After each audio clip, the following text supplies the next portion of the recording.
What is up, Bleacher Report? Jesse here with Last Second Sports coming at you with another 49ers daily.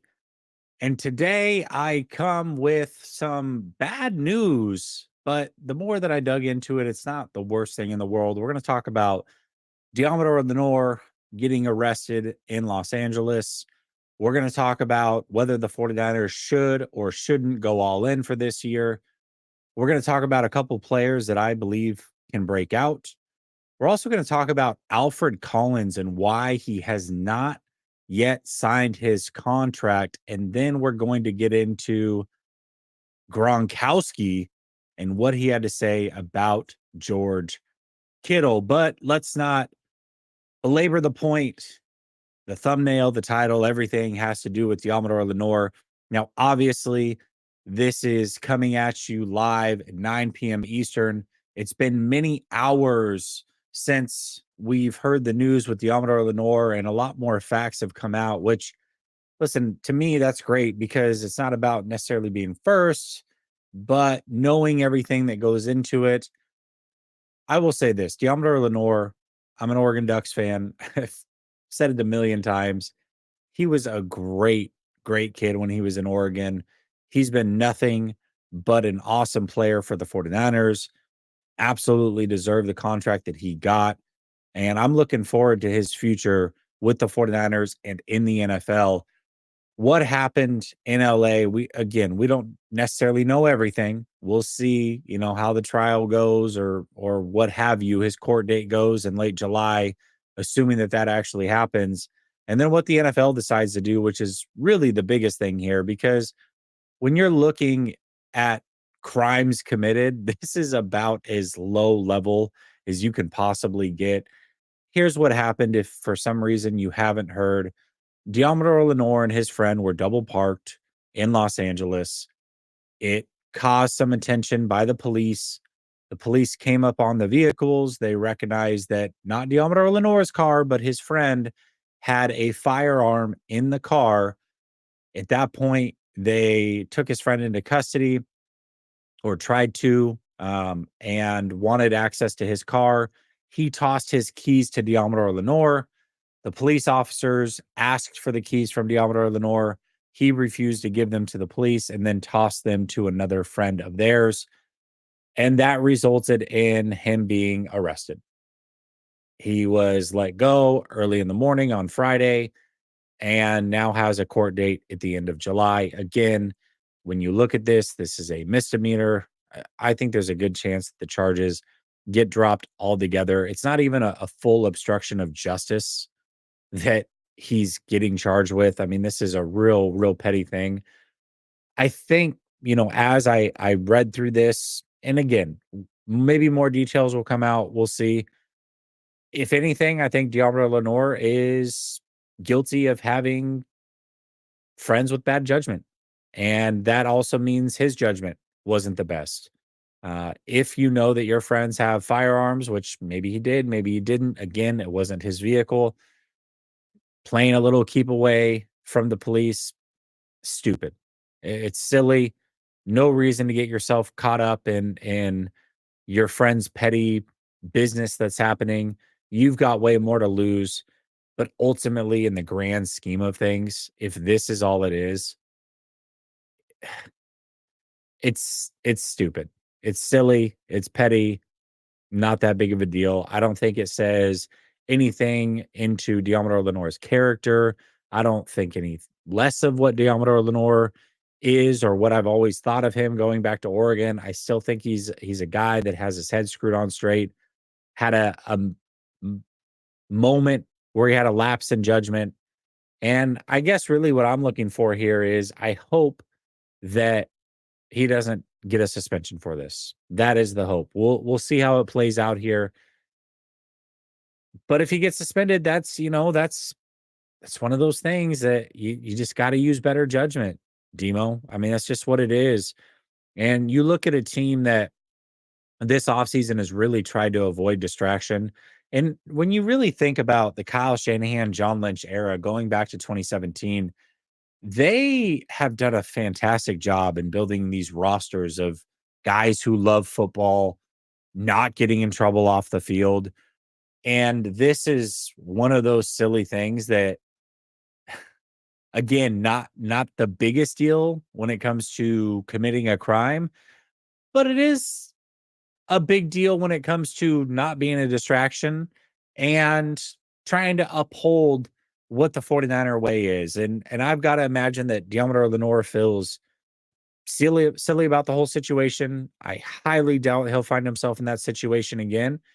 And hopefully the lesson gets learned without missing a game, because missing Diomedar Lenore for a game would be huge. We talked all show yesterday about how crucial it is that they have their best players throughout the season, and that there's a good chance between Christian McCaffrey and George Kittle and Trent Williams that there's going to be some games missed. And I will tell you, we did not account for Diomedar Lenore missing games.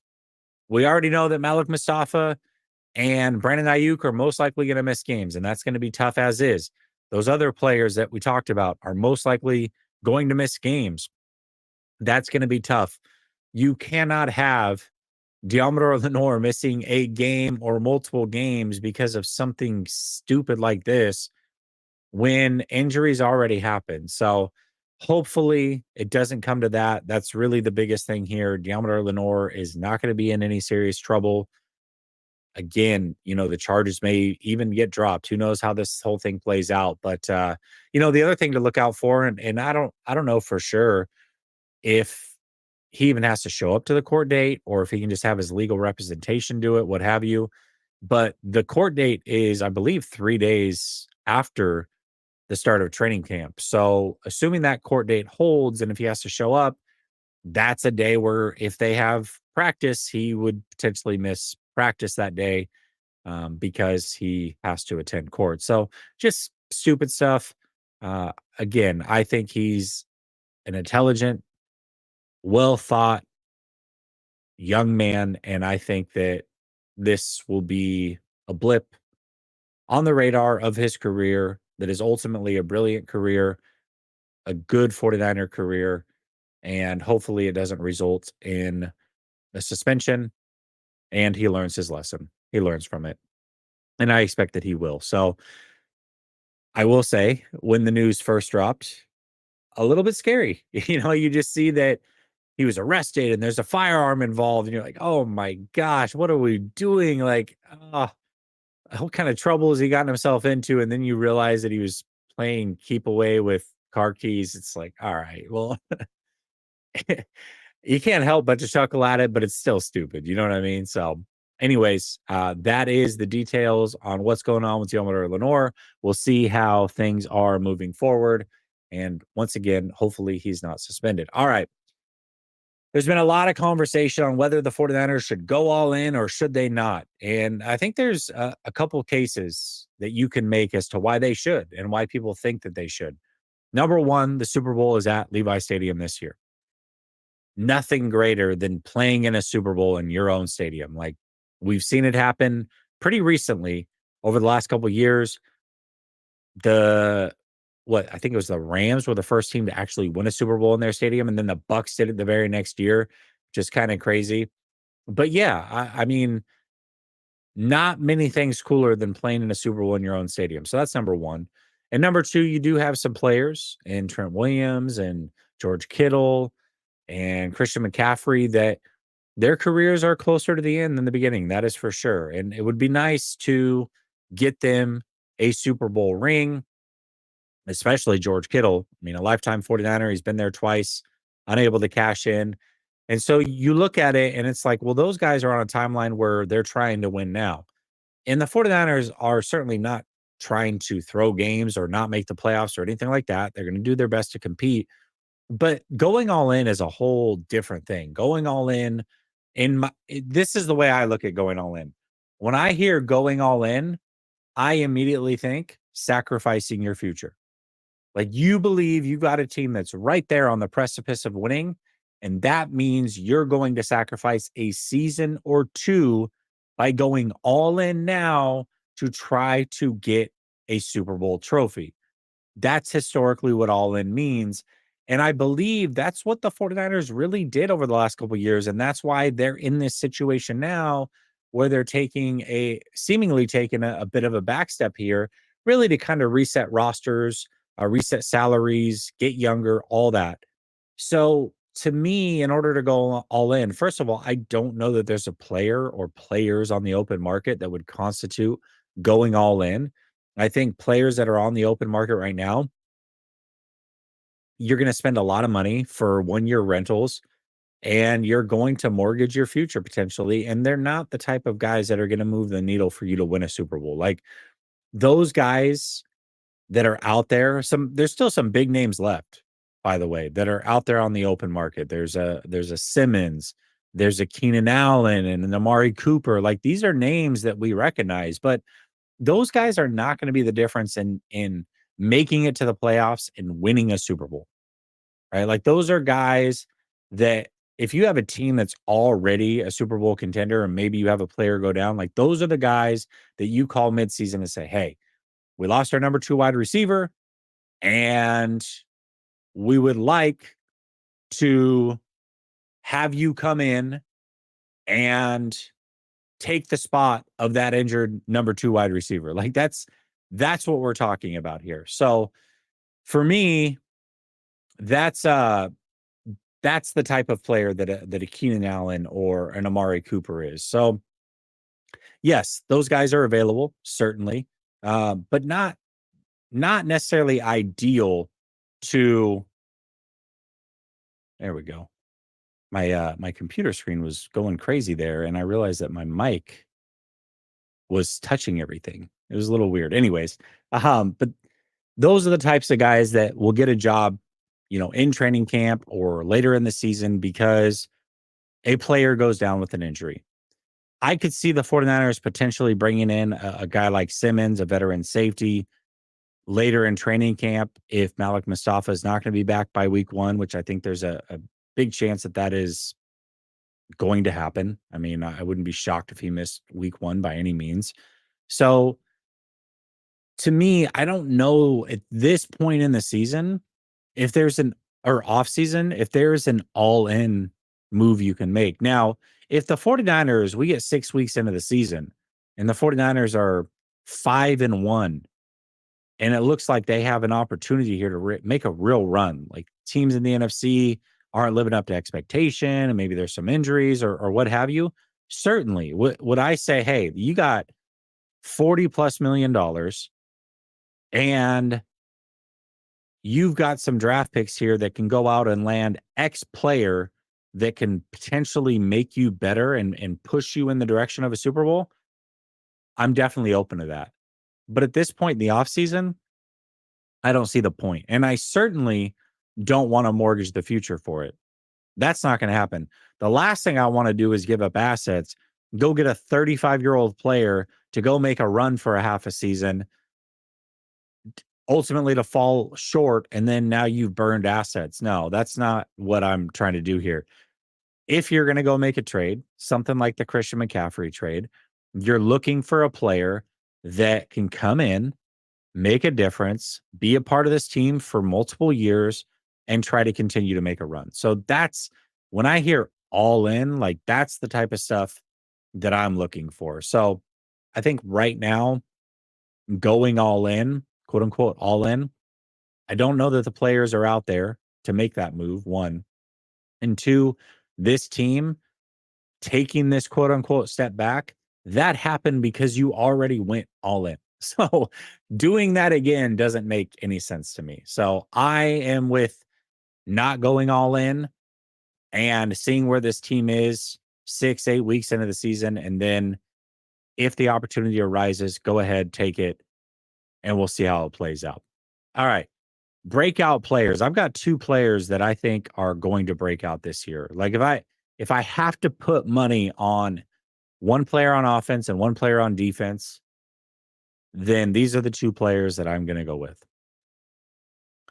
Offensively, I'm going with Ricky Pearsall. Ricky Pearsall was drafted in the first round last year, tail into the first round. And I got to be honest, I wasn't the biggest fan of the pick. And again, it wasn't because of the player himself, it was because of the timeline. He's an older wide receiver, and he's probably not going to get a second contract with the team because of that age. And this was a team that was trying to win a Super Bowl now, and they had multiple players that were in front of him. The whole thing didn't make sense. But here we are a year later, and the 49ers need wide receiver help. And Ricky Pearsall, although was not consistent last year, a lot of that I do believe was out of his control. Injuries that happened in the offseason. Obviously, he was shot.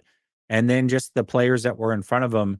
But he did have 2 games last year that were pretty significant. And I did attend one of those games in person, and that was the game against the Bucks, where he had his first career touchdown.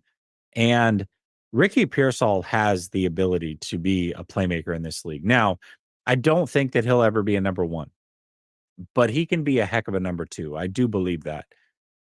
And especially because number 2s usually get moved around a little bit. They get to play off the line of scrimmage, which means you're not getting that press coverage. I think that's somewhere that he can thrive. He's a good route runner. He's got reliable hands. And I think he's got more than adequate speed. I think Ricky Pearsall has a real chance to break out. Now, obviously, he's got a nagging hamstring thing going on right now. It sounds like he should be good to go for training camp. He's going to have to stay healthy. I think that's the one thing getting in the way of Ricky Pearsall having a good season is his health. But outside of that, if he can stay healthy, Ricky Pearsall, I think, is going to have a good season. And then when I move to the defensive side of the ball, I think T. Winters, man, I just, the more I think about it, the more I watch him play. I've been watching some film as of late. I I know that the 49ers drafted Martin. And I know that when they've been asked about D. Winters this offseason, they've hemmed and hawed and, we'll see, and he'll have a chance to compete. Like, not necessarily the most glowing remarks, but I've just got a feeling watching him play and just seeing how similar he really is to a young Dre Greenlaw, that Salah's going to coach him and just fall in love with him as a player. I think he's going to be able to wrangle in his recklessness, which I think is ultimately what's going to make him a good player, is just how he plays with his hair on fire, going a million miles per hour. But it's just about making the right reads and knowing when to pull back. Those are all the things that Dre Greenlaw did, man. And he is was a player that at times, even 3, 4, 5 years in, he just stupid penalty and it was, silly stuff. But that was Dre Greenlaw. I see all the same things in D. Winters. I really do. And he's gonna have a leg up. 2 years in the league already. He's certainly gonna have a leg up on somebody like Nick Martin. I just think he's gonna be put in based off of just knowing what to do and being a 2-year player in this league already. And I think once he gets that spot, he's not going to give it up. I just think he's going to be a difference maker for this team this year. And Robert Saleh is ultimately going to be so proud of what he turns into. I have a lot of belief in D. Winters. So I hope I'm right about those two. But if there are 2 players that I was going to really just go all in on this year to be breakout players for the 49ers, those are the 2 players, one on offense, one on defense. So Ricky Pearsall, D. Winters, I'm looking for them. And if I can get to training camp, I'm going to be really eyes glued to those guys and seeing what they bring to the table along with some of the rookies. And speaking of rookies, Alfred Collins is the one drafted rookie by the 49ers that does not have a contract. And that is not because Alfred Collins doesn't want a contract. That's not because the 49ers don't want to give him a contract. That is because the league is in a weird spot right now. I'm going to bring you back a couple years. Do you remember when Deshaun Watson got his fully guaranteed deal with the Cleveland Browns? And there were whispers that owners throughout the league were really pissed off at the Browns for that, because now it meant that their players are going to ask for fully guaranteed contracts. And that's exactly what happened. Kyler Murray and Russell Wilson and Lamar Jackson asked for the fully guaranteed contract and were unsuccessful in getting it. Well, I don't know how much your ear is to the streets when it comes to the NFL, but there was a lawsuit that ended up being resolved, I think in January of this year, that the NFL really kind of pulled a fast one and got away with things here. But to me, there was clear collusion going back to the Deshaun Watson situation and how some of the owners were talking about it, discussing. You had a situation where the Chargers owner reached out to the Cardinals owner and thanked him for not giving Kyler Murray a fully guaranteed deal because that meant that he likely doesn't have to do the same thing for Justin Herbert and just some weird things, right? Clear collusion going on when it comes to not paying the players fully guaranteed contracts. Now, what does that have to do with Alfred Collins? Well, it has a lot to do with Alfred Collins when you really break this down. Second round picks do not traditionally get fully guaranteed deals. However, the first two picks in round two this year, Schlesinger and Higgins, are the only two second rounders to have been signed, and they got fully guaranteed deals. So now you've got the league trying to navigate this. You know that they don't want to give fully guaranteed deals. And if you go into the second round, when does it become third round players? And you start to open Pandora's box, and you can see how this can go a direction that the owners are not ready for. So when we look at this, Alfred Collins was pick 11 in round two. Well, if the first two guys have gotten guaranteed contracts, and there are another 8 players in front of Alfred Collins isn't going to get signed because he and his representation are waiting to see if the players in front of him continue to get fully guaranteed deals. And if the 10 in front of him do, he's going to expect a fully guaranteed deal.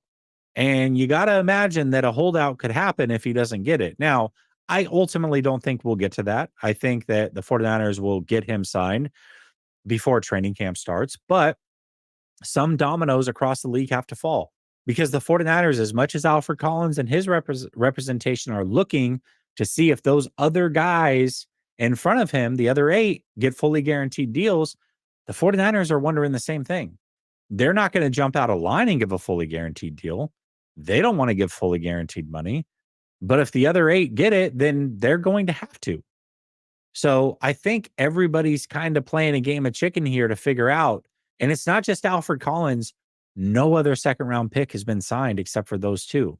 So everybody's trying to figure out how far into the second round do these guys get fully guaranteed deals and where does the buck stop? Eventually, I got to imagine it's going to stop. Is that pick 9 in the first round or in the second round? Is that pick 15? Does it go all the way through the second round? I don't know. I mean, and that's what everybody's waiting for. So when player number 3 and that contract drops, is it fully guaranteed? And then 4 and then 5. And we're going to see. The 49ers are waiting. Alfred Collins is waiting. And that's where we're at. So NFL careers are short. Alfred Collins is absolutely doing the right thing here. His representation is doing the right thing. And also the 49ers are doing the right thing by waiting. And eventually it's going to come to them and the decision will have been made for him. I mean, ultimately, what the player gets paid, that's already set. But how they get paid, that's what they're waiting for. If every other guy in front of Collins gets a guaranteed deal, the 49ers are going to fall in line. They'll give him the guaranteed deal and they'll move on. But if one of the players in front of him does not, then Alfred Collins is going to fall in line and he will take his non-fully guaranteed money and that will be that. But everybody's kind of in this waiting period to figure out who does and who doesn't. How far does this thing go? So that's what's going on with Alfred Collins. And unfortunately, the 49ers and Alfred Collins are kind of at the mercy of the 8 players in front of them. And when they sign, that's going to dictate when Alfred Collins signs. So it's a waiting game, but something to pay attention to. How far do the guaranteed contracts go into the second round? That's a very interesting question. All right, last thing on the docket for the evening is Rob Gronkowski was asked who he thinks the best tight end in the NFL is, and he said Kittle, by far best tight end in the NFL, no hesitation. And I heard that and I said, man, that's pretty strong. Gronk, are you sure it's George Kittle? This might be the best era of tight ends right now. I mean, you look at how many teams have solid tight ends and how many tight ends were drafted early in this draft. I think like 5 or 6 went in the first 2 rounds. I mean, this is a tight end rich time to be in the NFL. You've got Tight End U by George Kittle and Travis Kelce, where they bring the tight ends, from college and the NFL, and they bring them together and they teach these guys a lot, and which I think is cool. I think it's really cool that Kittle and Kelce are giving back. I think it's awesome, man. When you come into life and you can give back as much or more than what you took, that's what it's all about. And I think it's really cool that they do tight end you.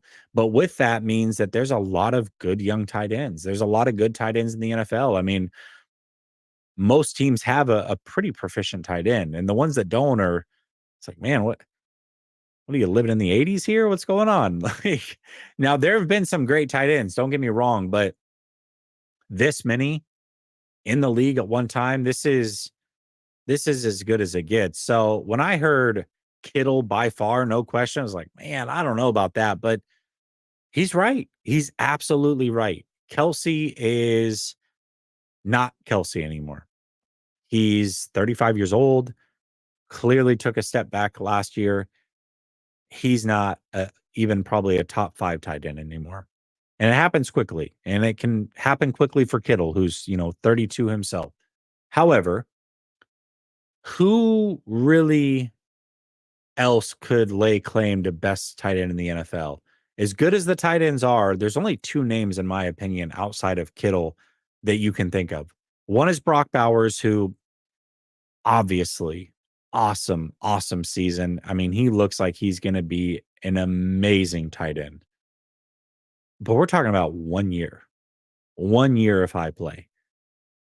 I can't give anybody best in the league at their position off of 1 year. Now, come talk to me in 2 seasons. We might be saying that he's the best tight end. You give me a few seasons and I can get behind it. But right now, after 1 year, too early for that. So he's, in my opinion, automatically eliminated. As great as he is, as great as he looked in his rookie year. And the only other person is actually in division, and that's Trey McBride. But when you really look at it, as great of a season as he had and as great of a player as he looks like he's turning out to being, he had 17 more catches than George Kittle had targets.